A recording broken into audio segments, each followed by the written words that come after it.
Good afternoon po. Good afternoon. Welcome to DPWH Sorsogon 2nd District Engineering Office, Payawing, Gubat, Sorsogon. Scheduled for today's pre-bid conference is one infra project only, 25FL0025001, Ensure Safe and Reliable National Road System, Asset Preservation Program, Preventive Maintenance, Tertiary Roads, Ariman to Casiguran Road, K0604 plus 532 to K0605 plus 013 and K0606 plus 128 to K0607 plus 111 and K0607 plus 515 to K0607 plus 852 and K0610 plus 171 to K0611 plus 714, Gubat, Sorsogon. Today is November 27, 2024, and present here are the following: Erwin S. Encinares, Back Vice Chairman; Chloe F. Valeros, Back Member; Abby G. Rodriguez, Planning Representative; Leia E. Funtabares, Back Member; Nathaniel B. Alegre, Back Secretariat; and Christian E. Austria, IT Representative. Mr. Vice Chair, meron na po tayong quorum and wala po tayong representative from contractor. Okay, good afternoon. Since we have a quorum, this private conference is now called to order. And the agenda for this private meeting are as follows: the basic contract data, the guideline in submission of bids, requirements of bidding documents, eligibility criteria, the documents to be submitted by the bidder, including the technical and financial proposals, criteria and procedures for eligibility check, preliminary examination of bids, detailed evaluation of bids, post-qualification, and award. Comments, questions from bidders, and replies of BAC and other representatives of the procuring entity. The summary proceedings, including the bid bulletin to be issued, and other matters. To discuss to us the basic contract data is Engineer Abby Rodriguez. Basic contract data for contract ID number 25FL0025, contract name, Ensure Safe and Reliable National Road System, Asset Preservation Program, Preventive Maintenance, Tertiary Roads, Ariman to Casiguran Road, K0604 plus 532 to K0605 plus 013, and K0606 plus 128 to K0607 plus 111, and K0607 plus 515 to K0607 plus 852, and K0610 plus 171 to K0611 plus 714. Contractification of Gubat, Sorsogon. Approved budget for the contract, 57,217,745 pesos. Brief description, asphalt overlay, source of fund, NEP 2025. Contract duration, 133 calendar days. Cost of bidding documents, 50,000 pesos. Submission of bids is scheduled on December 10, 2024 until 10 o'clock a.m. Opening of bids, 10 o'clock a.m. of December 10, 2024, immediately after closing receipt of bids. Major category of work, the code is RRA. Here is the sample of bill of quantities and bid data sheet. All of these are downloadable from DPWH website or FieldShop's website. Minimum manpower requirement for project manager, the minimum years of similar experience, 5 years, project engineer, 5 years, materials engineer, 3 years, safety health officer, 1 year, and general construction foreman, 3 years. Minimum equipment requirement, asphalt distributor, 1 unit, power broom tow type, 1 unit, asphalt paver, 1 unit, pneumatic high roller, 1 unit, tandem steel roller, 1 unit, water truck or pump, 1 unit, cargo or service truck, 1 unit, applicator machine, 1 unit, kneading machine, 1 unit, plate compactor, 1 unit, 1 bagger concrete mixer, 1 unit, bar cutter, 1 unit, and bar bender, 1 unit. Here is the sample of special conditions of contract. Again, all of these are downloadable from DPWH website or FieldShop's website. Here is the sample of the plans and specification for the Asset Preservation Program to Preventive Maintenance Tertiary Roads, Ariman, Casiguran Road, located at Gubat, Sorsogon. Here's the details of the plan.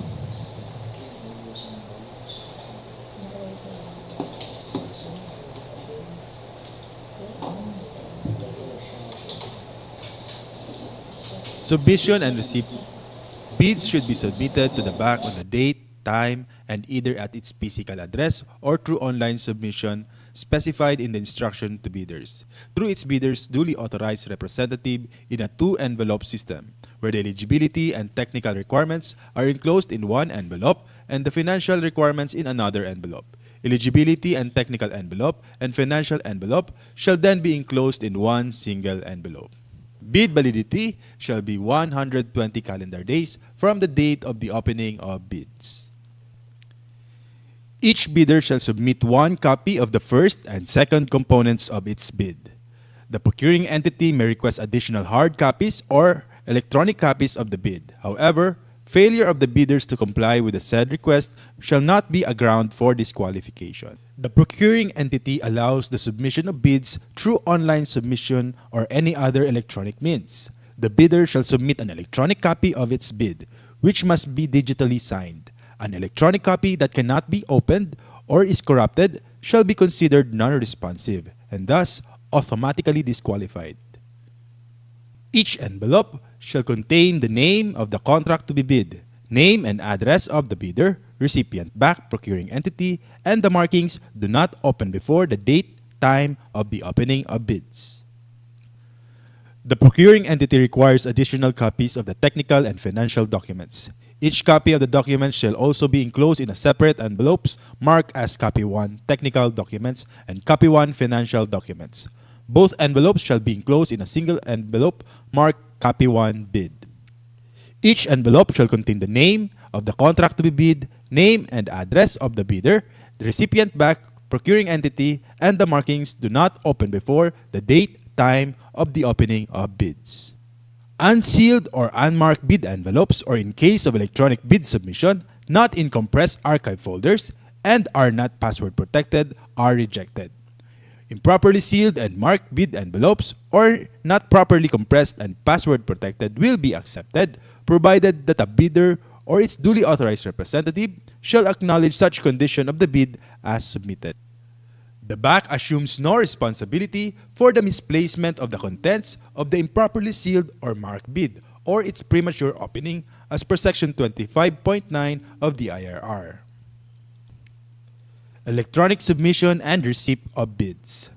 Meron po tayong two modes of submission of bid, either manual submission of bid or electronic submission of bid. A bidder may opt only one mode lang po sa pag-submit ng bid.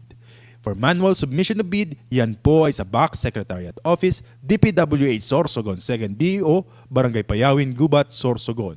For electronic submission of bids, yan po ay sa electronicbids_sorsogon2 at dpwh.gov.ph. Guidelines through electronic means. Use a two-factor security procedure consisting of an archive format compression and password protection to ensure security, integrity, and confidentiality of the bids submitted. Allows access to a password-protected bidding documents on opening date and time. The passwords for accessing the file will be disclosed by the bidders only during the actual bid opening, which may be done in person or face-to-face through video conferencing, webcasting, or similar technology. Capable of generating an audit trail of transactions to ensure security, integrity, and authenticity of bid submissions. Bids submitted after the deadline shall not be accepted. The Box Secretariat shall notify in writing all bidders whose bids it has received through its PhilJEP's registered physical address or official email address within 7 calendar days from the date of the opening of bids. Modification of bids. Bid modifications must be submitted before the deadline of submission of bids. The bidder shall not be allowed to retrieve its original bid. However, the bidder may submit new bid equally sealed, properly identified, linked to its original bid, and marked as a modification. Withdrawal of bids. Letter of withdrawals must be received prior to the deadline for submission and receipt of bids. For bids withdrawn within the interval between the deadline and the expiration of the bid validity, the bid security shall be forfeited. For electronic bid submission, bidder shall send another bid equally secured, properly identified, and labeled as modification of the one previously submitted.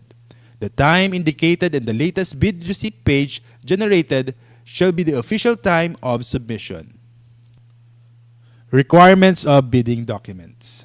The following documents are posted in the DPWH websites and PhilJeps to aid our contractors in preparation of their bids. The following documents are invitation to bidders, instruction to bidders, general conditions of contract, special conditions of contract, bid datasheet, drawings, bill of quantities, and sampled forms. Eligibility criteria.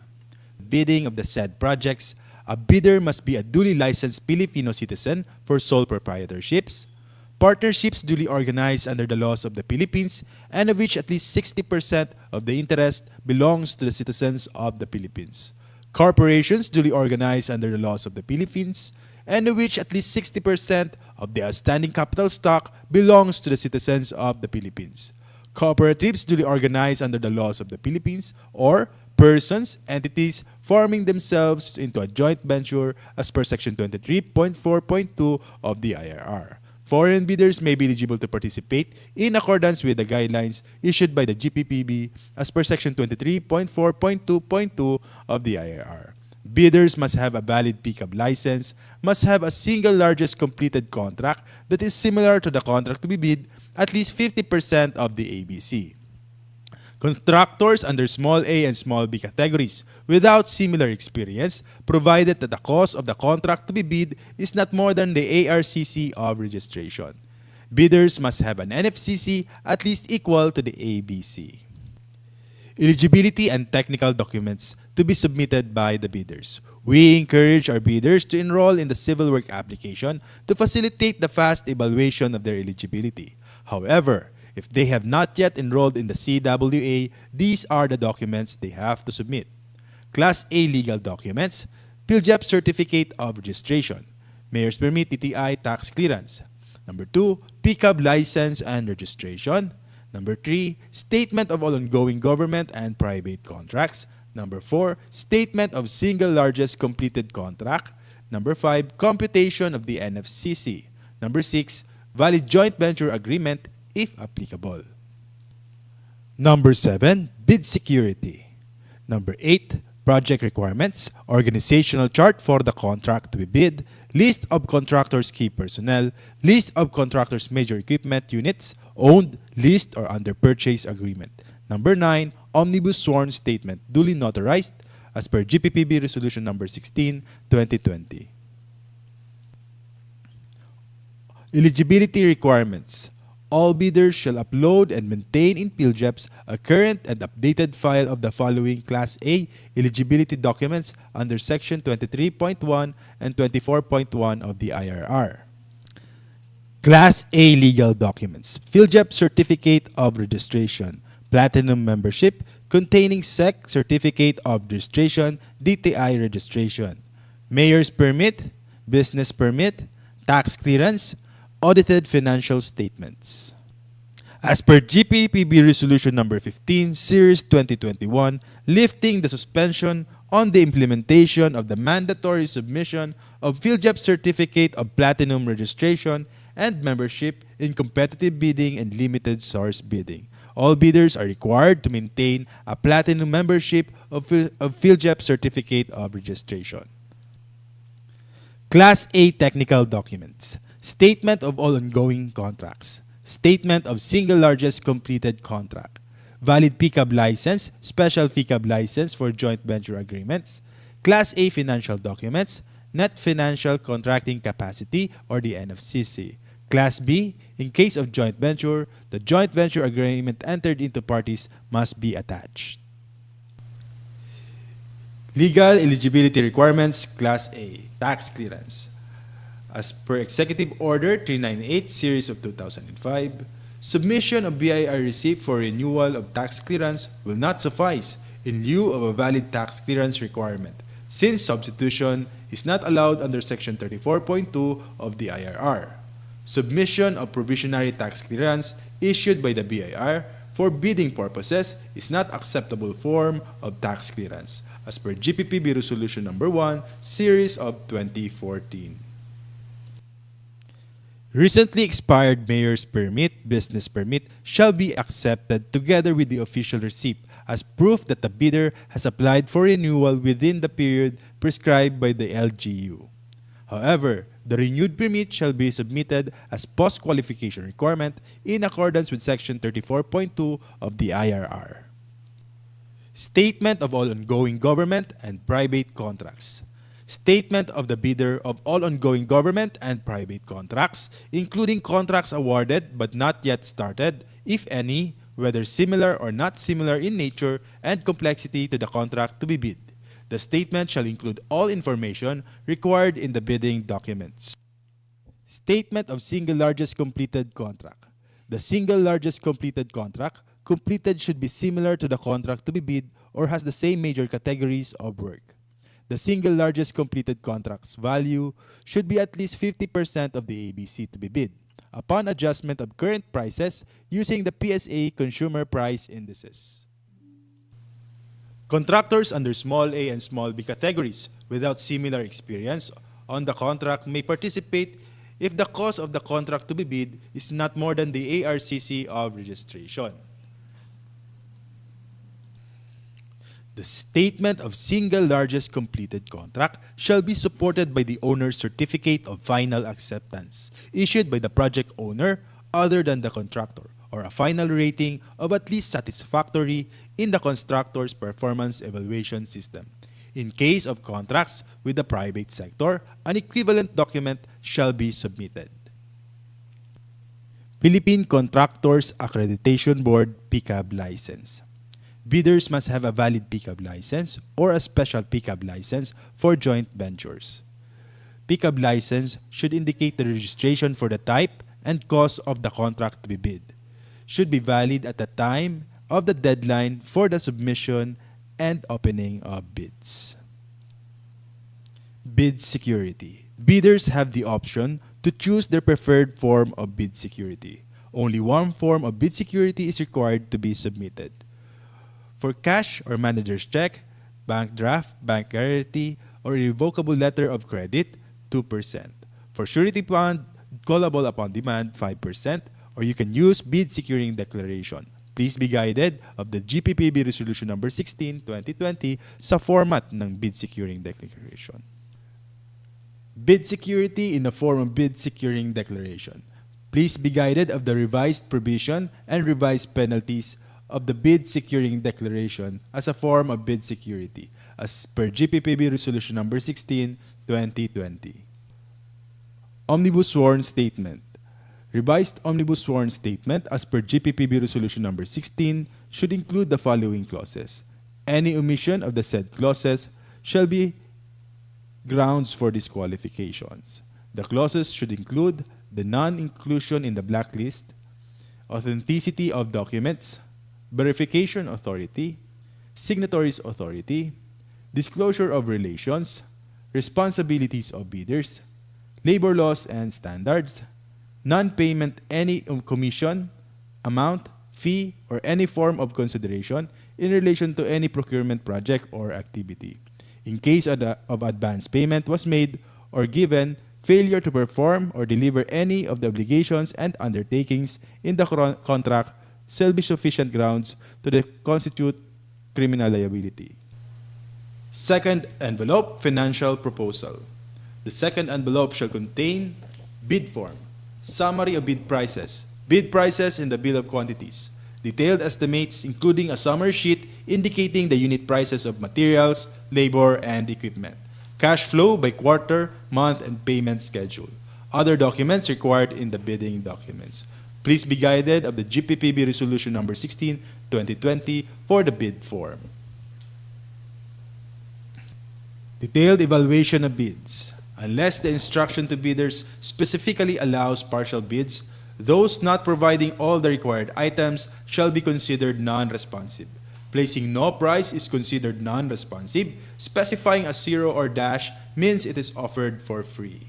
The purpose of the detailed evaluation of bids is to determine the lowest calculated bid by establishing the correct calculated prices of bids, ranking calculated total bid prices from lowest to highest.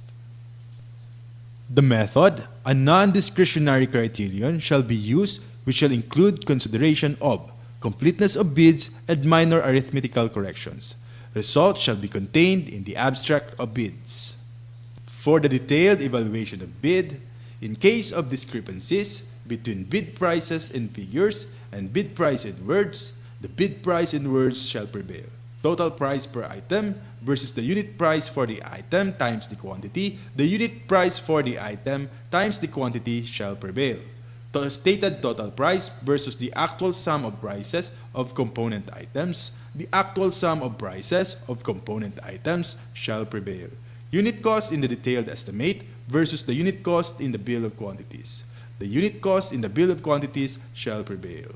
Reminders to all the bidders of our no contact rule, prohibition of communication with bidders from bid evaluation until award of contract.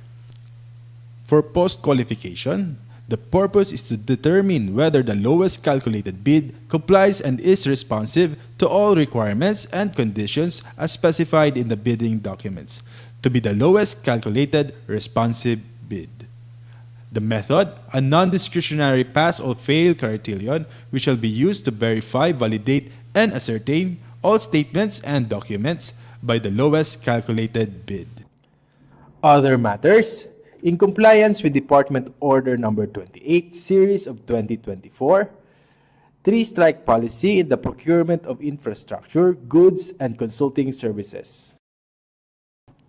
Bidders are reminded of the classification of offenses that triggers the three-strike policy and exceptions.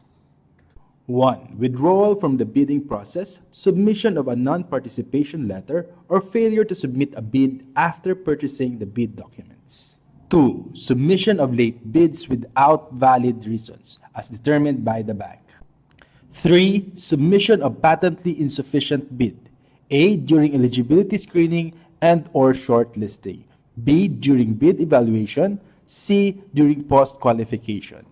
Enforcement of penalties. If a bidder commits any of the three major offenses, acts listed above 3 times within a year, and if these three offenses are of similar or identical nature, it will trigger the enforcement of administrative penalty, suspension from participating in all DPWH procurement activities and entering into contract with any DPWH procuring entity, blacklisting of the suspended bidder 1 year. Bidder will also face bid security forfeiture and must comply with the enforcement of the bid securing declarations condition. If a bidder commits another set of 3 similar offenses or more than 2 sets of 3 similar offenses instances where more than 6 offenses occur within the said 1 year time frame, bidder may be subjected in an increased penalty resulting in blacklisting for a period of 2 years. The effective duration for the penalty of either 1 or 2 years, as applicable, will be clearly stipulated in the blacklisting order, with the provision that the duration of the blacklisting shall not exceed a maximum period of 2 years, commencing on the date the blacklisting order is approved and issued by the Secretary. Due process and implementation. The BAC and its technical working group will meticulously verify the monthly consolidated strike report or its updated version at each stage of the procurement process. In line with the department's commitment to its quality objective of providing quality, safe, and environment-friendly public infrastructure facilities aimed at improving the life of every Filipino, Department Order 110 Series 2024, implementation of the ISO 9001:2015 certification requirement for large A, medium B, and medium A contractors in the procurement of infrastructure projects of the department is in effect.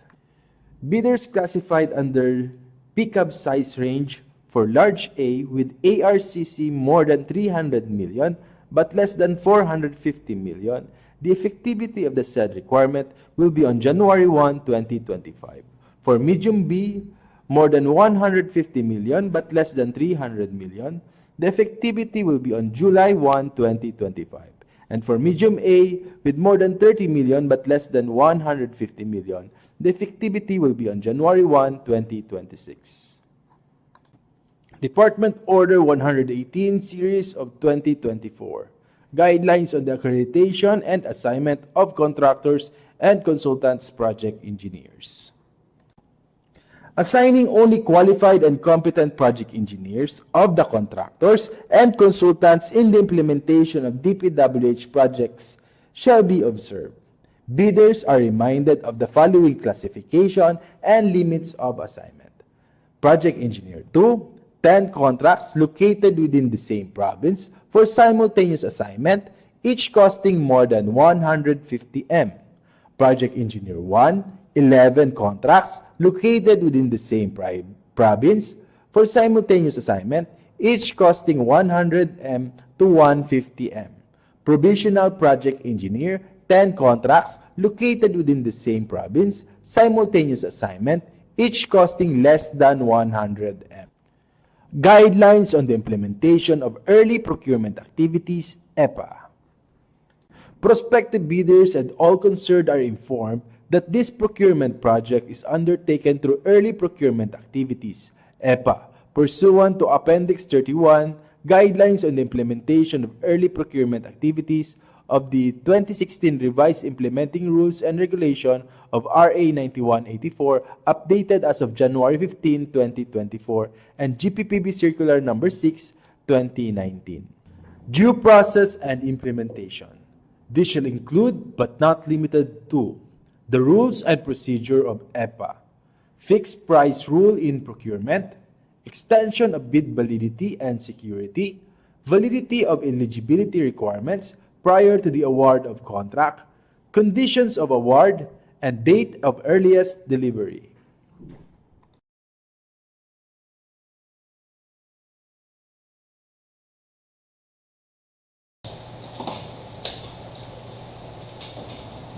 Okay. Is there any question? Okay, none. Since no question and we have no other matters to discuss, this private conference for today is now adjourned. Thank you.